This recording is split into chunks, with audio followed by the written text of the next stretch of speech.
Successful blockchain investments. Jonathan Malveaux, iCash. Dwight Van Diem, Blockchain Communications Worldwide. Xiaonan Zhou, DGroupe. Moderated by Leonard Bonello, Ganado Advocates.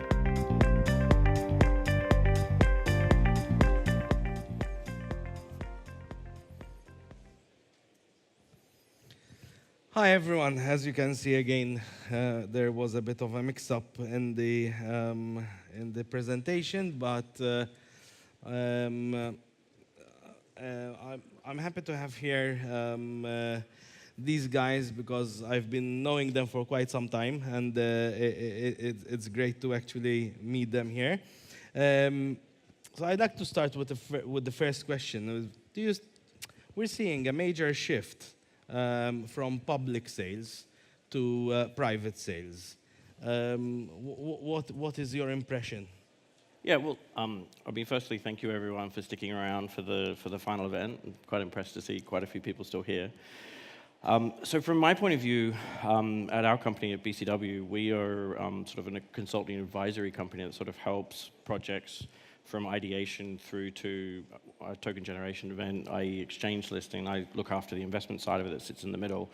And as part of that, you know, we have always been heavily focused on the private side anyway, and so that's very much on VCs, family funds, institutional investors, and the likes. But what you are seeing is more of a pullback from the public side of it. There is definitely a view within these projects that as we move into a bear market, they're starting to either lower their caps, pull back completely, focus on the tech, build that out, and various different sort of aspects of it. So there is still some appetite on the private side, and I still think that that needs to be on the public side. I mean, when you're doing an ICO, you're basically aggregating angel investing through to Series D to IPO. And so at some point, you need to create that traction and the momentum that you want from the public space if you are going to list it. If you're just planning on doing a more private side sale without an IPO, then yeah, go get 5, 6 investment funds to do the investment. But when you actually eventually have to list it somewhere, you want to have it in as many hands as possible. So yeah, you can change the mix and you can go, okay, I would have done 20% private and 80% public. Now we're seeing them more say, okay, let's try and get as much in the private space, but we still need to focus on that public bit at the end. Okay, fair enough. Xiaonan? Okay, so hello everyone.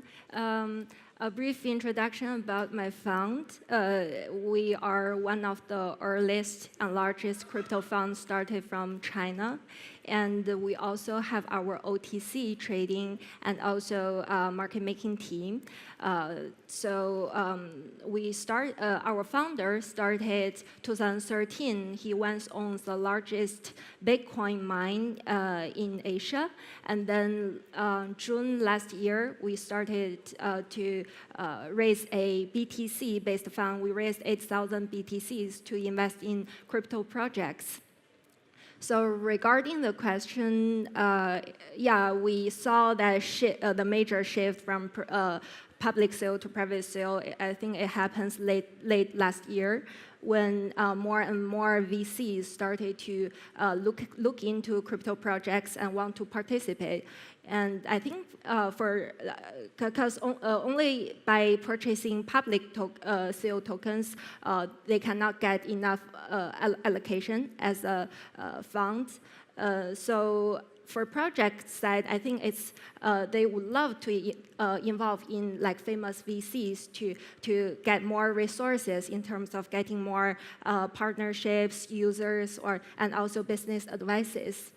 And also, plus those famous VCs can like give endorsement for good projects. And also in terms of hiring,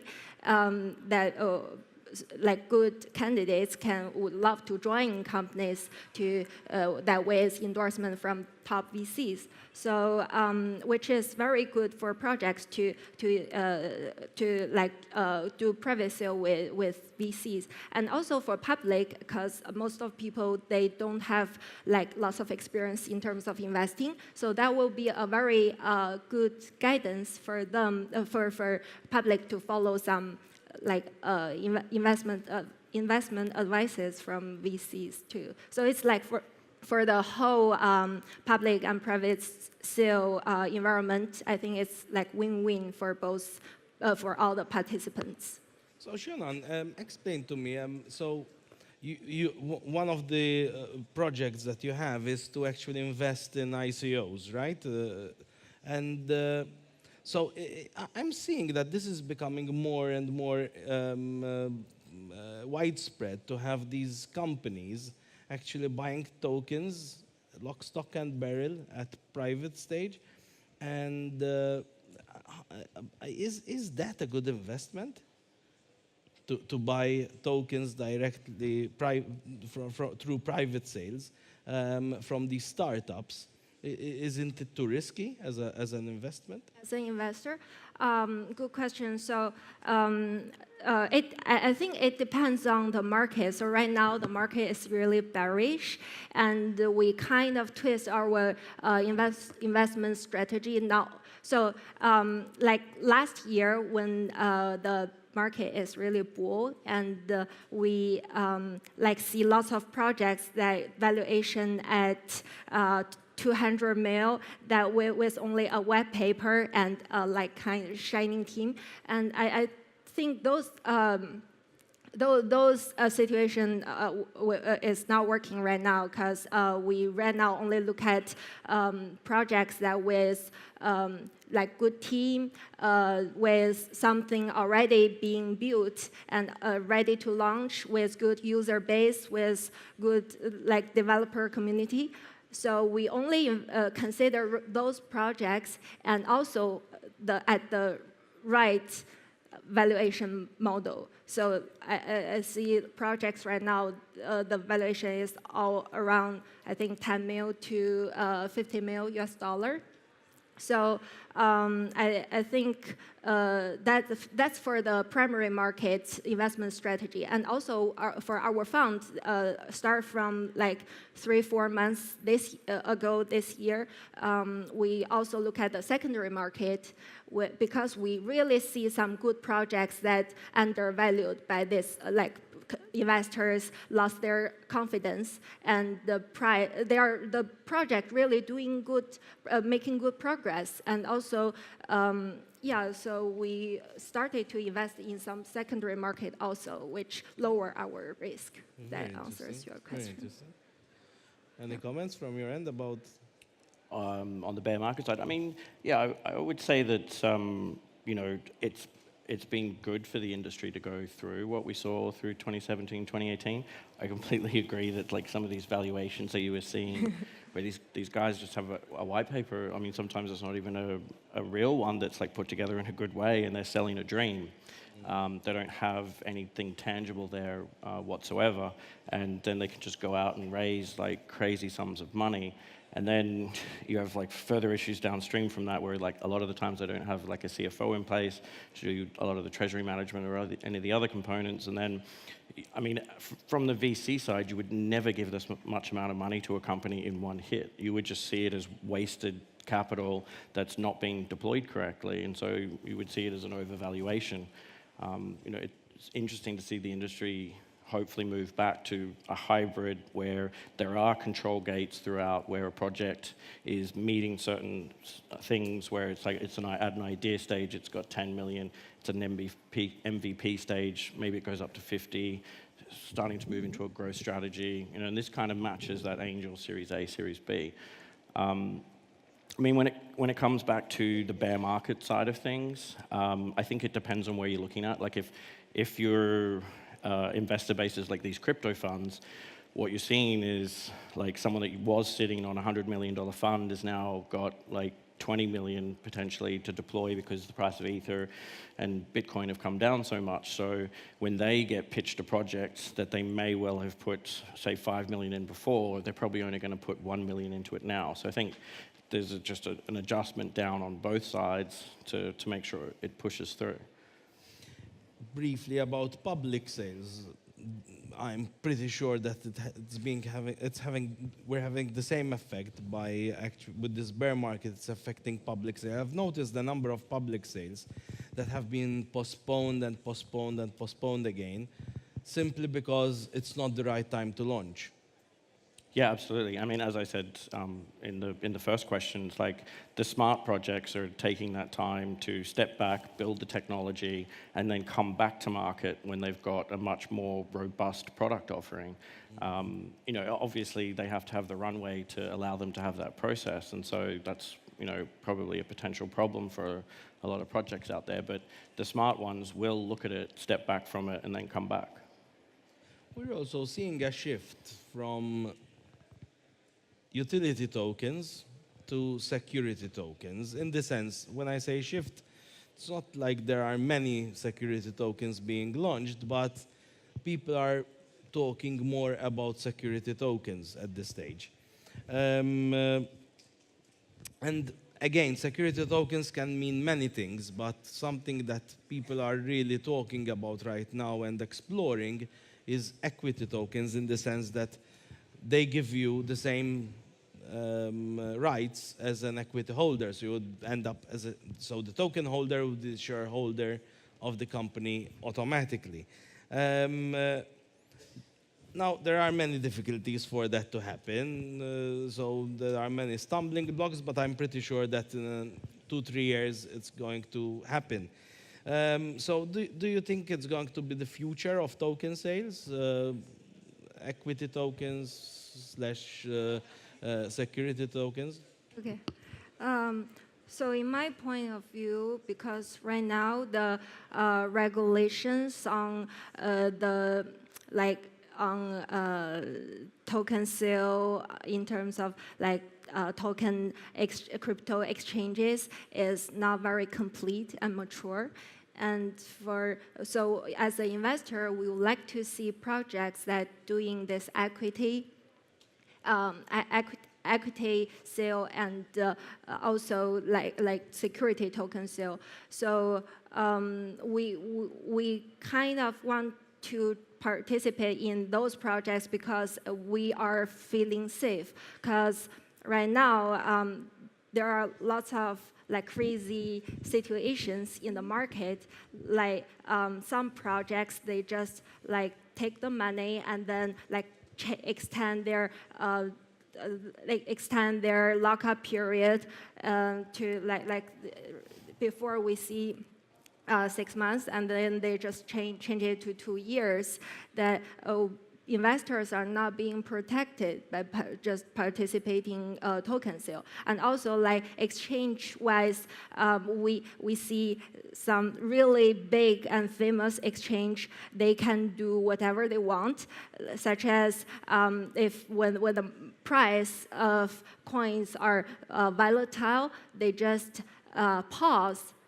Stop users from trading, and in order not to lose money. And also they sometimes roll back if they don't want to lose on option trading for exchanges. So those types of crazy situation is, I think, preventing lots of participants, lots of VCs who want to enter the crypto market, but because the regulation is not mature, so they just pause there and watch.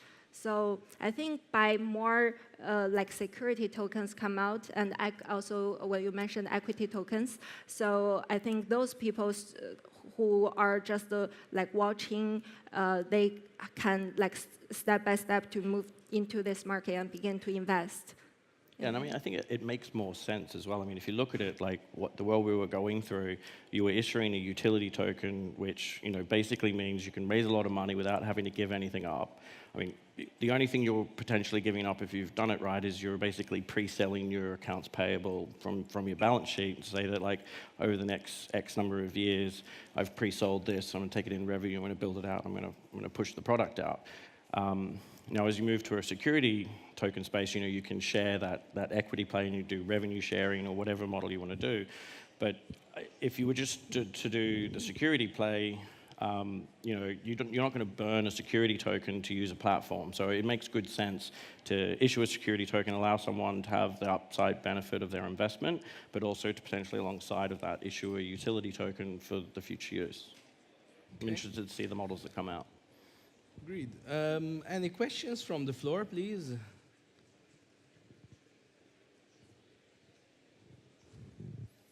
No questions one, no questions two, no questions three.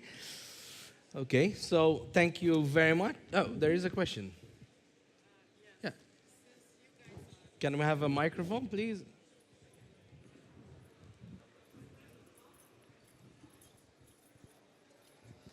Since we're speaking about successful blockchain investments, is it very common to see venture capitals or like investors that also offer mentorship to the projects, like that guide the projects from the beginning to the end?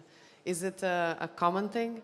Yeah, absolutely. I mean, it's done in the traditional VC space as well, but there the difference is like they ask for a board seat, they ask for all these other conditions around their investment which help protect it and nurture it through the space. I mean, they impose them.